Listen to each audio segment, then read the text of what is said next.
تو حج کی نیت کی جائے گی. حج کی نیت کے کلمات کون سے ہیں؟ اللہم انی ارید الحج فیسرہ لی وتقبلہ منی واعنی علیہ وبارک لی فیہ نویت الحج واحرمت بہ للہ تعالی.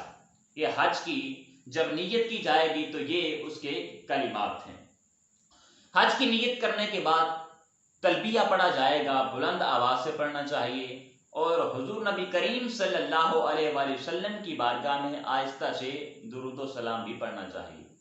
تلبیہ کے کلمات کون سے ہیں؟ لبیک اللہم لبیک لبیک لا شریک لک لبیک ان الحمد والنعمت لک والملک لا شریک لک.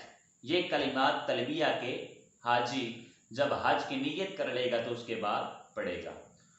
تلبیہ پڑھنے کے بعد طواف قدوم کیا جائے گا. مینا کو روانہ ہونے سے قبل طواف قدوم کیا جائے گا. جو بھی میقات سے باہر سے لوگ آتے ہیں حج کرنے کے لیے تو وہ طواف قدوم کرتے ہیں. تو حاجی کے لیے ضروری ہے کہ وہ طواف قدوم کریں. اور یاد رہے کہ طواف کا جو طریقہ ہے یا جو سعی کا طریقہ ہے وہ جس طرح عمرہ ادا کیا جاتا ہے سیم وہی طریقہ ہے. اور جو دعائیں عمرہ کرتے وقت طواف کیا جاتا ہے یا سعی کی جاتی ہے سیم وہی دعائیں حج کے طواف اور سعی میں بھی پڑھی جائیں گی. جب طواف قدوم کر لیا جائے تو اس کے بعد مینا کو روانہ ہو جائیں گے. مینا کا مقام وادی مکہ سے تقریباً 3 کلومیٹر دور ہے. مینا کی طرف جاتے ہوئے راستے میں تلبیہ پڑھنا چاہیے، اذکار پڑھنے چاہیے، استغفار کرنا چاہیے، اللہ کے ہاں توبہ کرنی چاہیے، اور حضور نبی کریم صلی اللہ علیہ وسلم پر درود بھی پڑھنا چاہیے. اور مینا کے اندر آپ ظہر، عصر، مغرب، عشاء اور 9 ذی الحج کی جو نماز فجر ہے وہ مینا کے میدان میں یہ 5 نمازیں ادا کی جائیں گی. مینا میں رات کا قیام کرنا یہ سنت ہے، اور بہتر یہ ہے کہ ساری رات انسان تلبیہ پڑھتا رہے، اذکار کرتا رہے، استغفار کرتا رہے، اللہ کے ہاں توبہ کرتا رہے اور دیگر دعائیں پڑھتا رہے. وادی مینا کی دعا بھی حضور شیخ الاسلام نے اپنی کتاب میں بیان کی ہے. حج کا دوسرا دن ہے 9 ذی الحج کو، اس کو کہتے ہیں یوم عرفہ. یہ بھی اس دن چونکہ میدان عرفات کے اندر وقوف عرفہ ہوتا ہے جو حج کا اہم رکن ہے، تو اس کا طریقہ کار کیا ہے کہ عرفات کی طرف روانگی ہوگی. پھر مینا سے صبح مستحب وقت میں آپ نماز پڑھ کر جب سورج طلوع ہو جائے تو اس کے بعد عرفات کی طرف روانہ ہو جائیں گے، اور راستے میں ذکر و اذکار اور لبیک کثرت سے پڑھتے جائیں گے. جب عرفات کی طرف روانگی ہوگی تو اس وقت آپ یہ دعا مانگے: اللہم الیک توجہت وعلیک توکلت ووجہک اردت فاجعل ذنبی مغفورا وحجی مبرورا وارحمنی ولا تخیبنی وبارک لی فی سفری وقدی بعرفات حاجتی انکا علی کل شیء قدیر. یہ دعا جب عرفات کے میدان کی طرف آپ جا رہے ہوں وقوف عرفہ کے لیے تو اس وقت یہ آپ دعا پڑھیں. اور جب میدان عرفات کے اندر داخل ہو رہے ہوں تو اس وقت اللہ پاک کی تسبیح اور تحمید کریں اور زبان سے یہ کلمات ادا کریں: سبحان اللہ والحمد للہ ولا الہ الا اللہ واللہ اکبر. یہ کلمات جب میدان عرفات میں آپ داخل ہو رہے ہوں تو اس وقت اپنی زبان سے ادا کیے جائیں گے. جب عرفات کے میدان میں داخل ہو جائیں تو اس وقت حاجی کو چاہیے کہ جبل رحمت کے پاس ٹھہرے. اگر ممکن ہو تو زیادہ کوشش کرنی چاہیے کہ جبل رحمت کے جتنا قریب ہو سکے وہ وہاں پر ٹھہرے. اور ہاں اگر جگہ نہیں ملتی تو پھر میدان عرفات جتنی بھی عرفات کی حدود ہے اس کے اندر جہاں پر بھی وہ ٹھہر جائے گا تو اس کا جو یہ رکن ہے وقوف عرفہ کا وہ مکمل ہو جائے گا اور صحیح ہوگا. لہذا دوپہر تک آپ اللہ پاک کے ہاں گریہ وزاری کریں گے، صدقہ و خیرات کریں، لبیک کہیں، ذکر کریں، عبادت میں مشغول رہیں. اور جب دوپہر ڈھل جائے تو آپ مسجد نمرہ میں آ کر نماز ظہر اور نماز عصر ان دونوں نمازوں کو آپ ملا کر اکٹھا پڑھیں گے. پہلے نماز ظہر ادا کی جائے گی اور اس کے بعد نماز عصر ادا کی جائے گی. نماز پڑھنے کے بعد آپ موقف کو روانہ ہو جائیں گے، کیونکہ موقف و خاص نزول رحمت کی جگہ ہے. یہاں کھڑے ہو کر یا بیٹھ کر آپ اللہ پاک کے ہاں دعا کر سکتے ہیں، اپنے رب کریم کی بارگاہ میں اپنے ہاتھ پھیلائے ہوئے تکبیر اور تحلیل، حمد، ثنا، ذکر، دعائیں اللہ کے ہاں توبہ کریں، کیونکہ یہ وقوف عرفہ اس کی اور حج کی یہ جان ہے اور اس کا بڑا اہم رکن ہے۔ اس وقوف عرفہ کے اندر آ کر اللہ کے ہاں دعا کرنا، استغفار کرنا بڑا اہمیت اور فضیلت کا حامل ہے۔ اور یاد رہے کہ جب وقوف عرفہ میں انسان ہو، حاجی ہو، تو اس وقت اس کو حضور نبی کریم صلی اللہ علیہ وآلہ وسلم کو نہیں بھولنا چاہیے، کیونکہ جب تاجدار کائنات حضرت محمد مصطفیٰ صلی اللہ علیہ وآلہ وسلم وہ اس میدان میں تھے تو وہ اپنی امت کو نہیں بھولے، حضور نبی کریم صلی اللہ علیہ وسلم اپنی امت کو نہیں بھولے۔ لہٰذا جو بھی حج کرنے جائے، جس کو بھی اللہ پاک نے توفیق عطا فرمائی ہو کہ وہ حج کر رہا ہو، تو اس کو چاہیے کہ جب وہ وقوف عرفہ میں موجود ہو تو اس وقت حضور نبی کریم صلی اللہ علیہ وآلہ وسلم پر درود و سلام پڑھتا رہے۔ اور حضور شیخ الاسلام نے یہاں کی بھی دعا کو اپنی کتاب میں بیان کیا ہے۔ جب سورج ڈھل جائے اور یقین ہو جائے کہ ڈھل رہا ہے، ڈھل گیا ہے، تو فوراً پھر مزدلفہ کی طرف روانہ ہو جانا چاہیے، مگر یاد رہے کہ امام سے قبل آپ میدان سے نہ نکلیں۔ جب امام نکل جائے تو آپ ان کے پیچھے میدان عرفات سے مزدلفہ کی طرف روانہ ہوں، اور راستے میں آپ ذکر، اذکار اور دعائیں پڑھتے رہیں گے۔ جب آپ میدان مزدلفہ میں پہنچیں گے تو اس میدان کی آخری حد پر آپ کو ایک پہاڑ نظر آئے گا، جس پہاڑ کو مشعر حرام کہا جاتا ہے۔ لہذا کوشش کرنی چاہیے کہ مشعر حرام کے آس پاس ٹھہرے، وگرنہ آپ کو جہاں مزدلفہ کے میدان میں جگہ ملے وہاں پر آپ اگر ٹھہر جائیں گے تو آپ کا یہ بھی رکن صحیح ہوگا اور مکمل ہوگا۔ اس کے بعد یہاں پہنچ کر آپ عشاء کے وقت میں مغرب ادا کریں گے اور ساتھ ہی آپ عشاء کی نماز بھی ادا کریں گے۔ نماز مغرب ادا کرنے کے بعد فوراً اس کے نماز عشاء ادا کی جائے گی، اور نماز عشاء ادا کرنے کے بعد سنتیں اور وتر ادا کیے جائیں گے۔ مزدلفہ میں تمام رات جاگنا چاہیے، رات بھر نماز، تلاوت، اللہ رب العزت کے ہاں دعا کرنی چاہیے، توبہ کرنی چاہیے، استغفار کرنی چاہیے، کیونکہ یہ رات وہ رات ہے جو لیلۃ القدر سے بھی افضل رات ہے۔ اس موقع پر یہ دعا کرنی چاہیے، اللہم انی اسألک ان ترزقنی فی ھذا المکان جوامع الخیر کلہ وانت تصرف عنی السوء کلہ فانہ لا یفعل ذلک غیرک ولا یجود بہ الا انت۔ یہ دعا کرنی چاہیے۔ اس سے اگلا دن آ جاتا ہے پھر یوم نحر، قربانی کا دن، 10 ذی الحج کا دن۔ اس دن چونکہ جو حاجی ہوتے ہیں وہ مناسک حج میں مشغول ہوتے ہیں، مصروفیت ہوتی ہے ان کی، لہٰذا عید کی نماز سے ان کو مستثنا کیا گیا ہے، لہٰذا ان کو استثناء ہے کہ وہ نماز عید ادا نہیں کریں گے۔ اس روز کون کون سے انسان پروگرام کر سکتا ہے اور کرے گا؟ اس میں پہلا ہے وقوف عرفہ، وقوف مزدلفہ۔ 10 ذی الحج کو نماز فجر کے بعد غروب آفتاب تک، نماز فجر سے لے کر طلوع آفتاب تک مزدلفہ کے میدان میں وقوف کرنا یہ لازمی ہے، اور قیام مزدلفہ میں صبح کی نماز کے بعد یہ دعا مانگنی چاہیے، اللہم بلغ روح محمد منا التحیۃ والسلام وادخلنا دار السلام یا ذا الجلال والاکرام۔ یہ دعا نماز فجر کے بعد جب میدان مزدلفہ میں ہوں گے تو اس وقت مانگنی چاہیے۔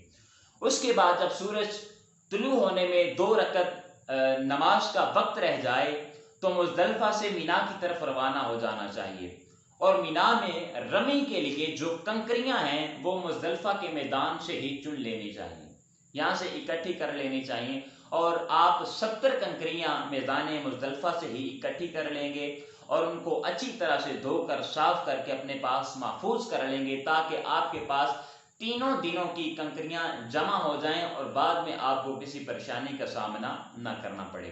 اس کے بعد مزدلفہ سے روانہ ہوتے وقت وادی محصر، یہ وہ وادی ہے کہ جہاں اصحاب فیل پر عذاب نازل ہوا تھا تو انسان کو کوشش کرنی چاہیے کہ اس وادی سے نہ گزرے، اور ہاں اگر اس وادی سے گزرنا ہی پڑ جائے تو چاہیے کہ جلدی جلدی سے اس وادی سے گزر جائے۔ مینا پہنچ کر سب سے پہلے جمرہ عقبہ اس کی طرف روانہ ہوں گے، اور جمرہ عقبہ وہ کیونکہ آخری ستون ہے، اس پر 7 کنکریوں کی رمی کی جائے گی، 7 کنکریاں ماری جائیں گی، اور اس روز صرف اسی پر رمی کی جائے گی، اور یہ رمی طلوع شمس سے لے کر غروب شمس تک کسی وقت بھی کی جا سکتی ہے۔ ہر کنکری پھینکتے وقت اپنی زبان سے یہ الفاظ ادا کریں، بسم اللہ اللہ اکبر رغمن للشیطان۔ یہ کلمات جب شیطان کو کنکری مار رہے ہوں تو اس وقت اپنی زبان سے ادا کریں، بسم اللہ اللہ اکبر رغمن للشیطان۔ رمی سے فارغ ہو کر قربانی میں مشغول ہوں، کیونکہ یہ حضرت ابراہیم علیہ السلام اور حضرت اسماعیل علیہ السلام ان کی یاد میں حج کے شکرانے کے طور پر قربانی کی جاتی ہے۔ قربانی میں بھیڑ، بکری، گائے یا اونٹ کی قربانی کی جاتی ہے۔ ہاں فرق یہ ہے کہ بھیڑ اور بکری کی قربانی اگر کسی نے کرنی ہے تو فقط سنگل آدمی بھیڑ یا بکری کی قربانی کرے گا، لیکن گائے اور اونٹ کی قربانی جو ہے اس کے اندر حصے ہوتے ہیں، 7 آدمی مل کر گائے کی یا اونٹ کی قربانی کر سکتے ہیں۔ اور ہاں اگر کوئی شخص قربانی کی استطاعت نہیں رکھتا تو وہ پھر 10 روزے رکھے گا، اس میں 3 روزے حج کے دنوں میں رکھے جائیں گے، اور 7 روزے جب وہ اپنے گھر واپس پلٹ آئے گا، وطن واپس پلٹ آئے گا تو اس وقت 7 روزے وہ رکھے گا، یعنی 10 روزے مکمل کریں گے۔ قربانی کے بعد قبلہ رو بیٹھ کر حلق یا تقصیر کروائیں گے۔ حلق سے کیا مراد ہے اور تقصیر سے کیا مراد ہے؟ حلق سے مراد ہے کہ اپنے سارے سر منڈوا دیں گے، بال بالکل صاف کر دیں گے تو اس کو حلق کہتے ہیں، اور تقصیر سے مراد ہے کہ بال چھوٹے کروائیں گے۔ بال چھوٹے کروانے سے کیا مراد؟ کم از کم آپ انگلی کا ایک پورا جو ہے یہ بال چھوٹے کریں گے، اور جو حلق ہے یہ تقصیر سے زیادہ افضل ہے، کیونکہ حضور نبی کریم صلی اللہ علیہ وآلہ وسلم نے جو حلق کروانے والے ہیں، اپنا سارا سر منڈوانے والے ہیں، ان کے لیے مغفرت کی دعا کی ہے، اللہم اغفر للمحلقین، اے باری تعالیٰ ان لوگوں کی مغفرت فرما دے، بخشش فرما دے جنہوں نے اپنا سر منڈوا دیا ہے۔ لہذا مسنون طریقہ یہ ہے حلق یا تقصیر کرنے کا، پہلے دائیں طرف سے کاٹے جائیں گے اور اس کے بعد بائیں طرف سے حلق کیا جائے گا۔ حلق کروانے سے قبل نہ تو آپ اپنے ناخن کاٹیں اور نہ ہی اپنی داڑھی کا خط بنوائیں۔ یہ مرد کا طریقہ کار ہے کہ وہ حلق کروائے گا یا تقصیر کرے گا، لیکن جو عورت ہے، عورت حلق نہیں کرے گی، فقط تقصیر کرے گی، اور تقصیر میں جو بال کاٹے جائیں گے وہ فقط انگلی کا کم از کم 1 پورا کاٹنا یہ ضروری ہے، 1 پورا کاٹا جائے گا عورت کے بالوں کا۔ اس کے بعد حلق یا تقصیر کرنے سے قبل آپ احرام نہیں اتار سکتے۔ جب آپ نے حلق یا تقصیر کر لیا تو اس کے بعد آپ اپنا احرام اتار سکتے ہیں اور آپ عام لباس پہن سکتے ہیں، جو بھی آپ کے علاقے کا لباس ہے۔ ہمارا پاکستان چونکہ شلوار قمیض پہنتا ہے تو سلا ہوا کوئی بھی لباس آپ احرام اتارنے کے بعد پہن سکتے ہیں۔ حلق، تقصیر، احرام کھولنے کے بعد طواف زیارت کا وقت آتا ہے، مکہ معظمہ کی طرف روانہ ہونا چاہیے، اور اس طواف میں استباح نہیں کیا جاتا، کیونکہ عام لباس میں انسان ہوتا ہے، حاجی ہوتا ہے، تو استباح نہیں کیا جائے گا۔ استباح کیا ہوتا ہے کہ اپنی چادر کے دونوں جو کنارے ہیں، کونے، وہ بائیں کندھے پر ڈالیں گے اور دایاں کندھا، وہ دایاں شانہ یہ خالی رکھا جائے گا۔ یہ چونکہ احرام میں کیا جاتا ہے تو طواف زیارت میں احرام نہیں ہوتا، عام لباس میں انسان ہوتا ہے، تو اس لیے اس میں استباح نہیں کیا جائے گا۔ اور طواف زیارت کا جو وقت ہے وہ ایام نحر یعنی 10 ذی الحج کی فجر سے طلوع شمس کے بعد 12 ذی الحج، حج کا یوم قربانی، یوم نحر قربانی کا جو تیسرا دن ہے، اس کے غروب آفتاب تک کسی وقت بھی وہ طواف زیارت کر سکتا ہے۔ اور ہاں اگر کسی کا ان ایام کے اندر طواف زیارت رہ گیا تو اس کے لیے دم دینا واجب ہوگا اور طواف کرنا بھی یہ ضروری ہے۔ طواف زیارت کے بعد آپ اپنے لباس کے اندر صفا اور مروہ کی سعی کریں گے۔ اور سعی کرنے کے بعد 2 رکعت نماز ادا کریں گے۔ طواف زیارت اور سعی کرنے کے بعد مینا کی طرف واپس آ جائیں گے اور 2 رات اور 2 دن یہیں قیام کریں گے۔ 11 تاریخ کو بعد نماز ظہر آپ رمی کے لیے دوبارہ سے روانہ ہو جائیں گے اور سب سے پہلے جمرہ اولا پھر جمرہ وسطیٰ پر آپ رمی کریں گے، ان کو کنکریاں ماریں گے۔ جمرہ وسطیٰ کے بعد آپ کھڑے ہو کر اللہ کے ہاں دعا کریں، اس کے بعد آپ جمرہ عقبہ کی طرف روانہ ہوں گے اور اس کو کنکریاں ماریں گے۔ جمرہ عقبہ کو کنکریاں مارنے کے بعد، اس ستون کو کنکریاں مارنے کے بعد آپ وہاں پر ٹھہریں گے نہیں بلکہ واپس پلٹ آئیں گے اور راستے میں آپ اللہ کے ہاں دعا کر سکتے ہیں۔ اسی طرح 12 تاریخ کو بھی آپ کا یہی معمول ہوگا۔ ظہر کی نماز کے بعد آپ روانہ ہوں گے اور پہلے جمرہ اولا پھر جمرہ وسطیٰ پھر جمرہ عقبہ پر آپ کنکریاں مار کے واپس آئیں گے۔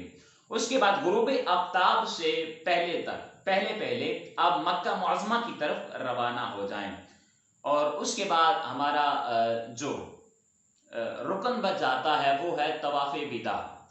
طواف وداع سے کیا مراد ہے؟ جو آخری طواف کیا جاتا ہے اس کو طواف وداع کہتے ہیں۔